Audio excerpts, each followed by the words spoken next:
All right, next up we have Dean Kunesh. Did I pronounce that correctly?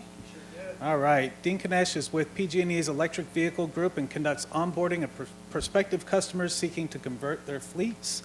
Prior to his role, Dean was PG&E's transportation account manager supporting the needs of large trucking companies, transit agencies, and railroads. A native of California, he worked in high tech for Fortune 500 companies in Silicon Valley. Welcome up, Dean. Well, let's start off with a little participation with the audience here. So first off, who is a fleet operator? Raise your hand. Oh, okay. Of the fleet operators, who's a PG&E customer too? All right, you're going to be my best friend. Believe it or not, because of this program I'm going to tell you about, I've actually had people say, I wish I was a PG&E customer, okay? So when I think about someone converting from internal combustion engine to electric, you need three things. First, you need that vehicle, right? And that vehicle, the characteristics are going to be dictated by the battery, okay? How far can that vehicle travel? How fast can you charge that battery? The second thing is the infrastructure. How do you charge that vehicle, right? How do you get the electricity into it?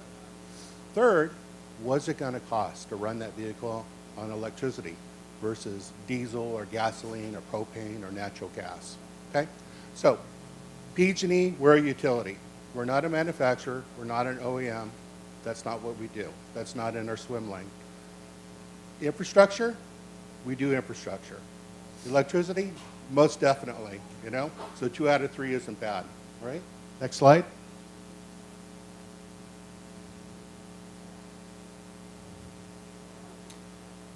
Ooh, that's a little blurry. All right. So this is about infrastructure, okay? Bringing the power in. You got the transformer to kick down the voltage to the voltage that you need for charging, right? You got the meter. All this area in green under this program called EV Fleet, this is for medium and heavy duty vehicles, this is free. We pay for this. This is free, okay? The area in blue, we call this behind the meter, okay? This is where the PG&E meter goes on. It's going to be the switch gear or the panel with the circuit breakers, right? Then you got the wires that go underground in conduit up to the pedestal where the charger is, or if it's overhead, okay? For this area in blue, we pay you an incentive, okay? So you can use your own contractors to build out this infrastructure, okay? Now, there's another flavor of this. If all the stars align, we don't have to dig through a lot of concrete. You know, Port of Long Beach, 30 inches of concrete, okay?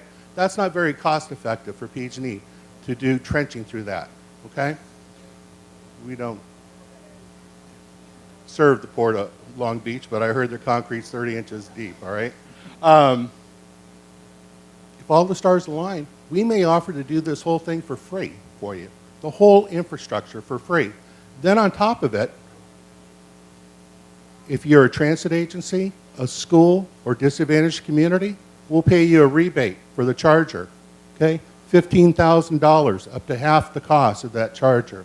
$25,000, $42,000.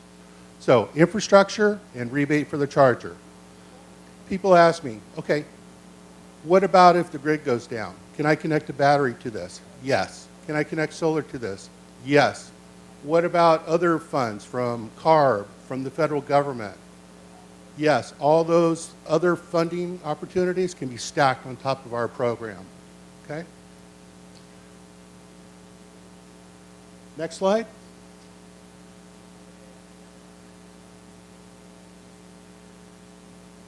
There you go.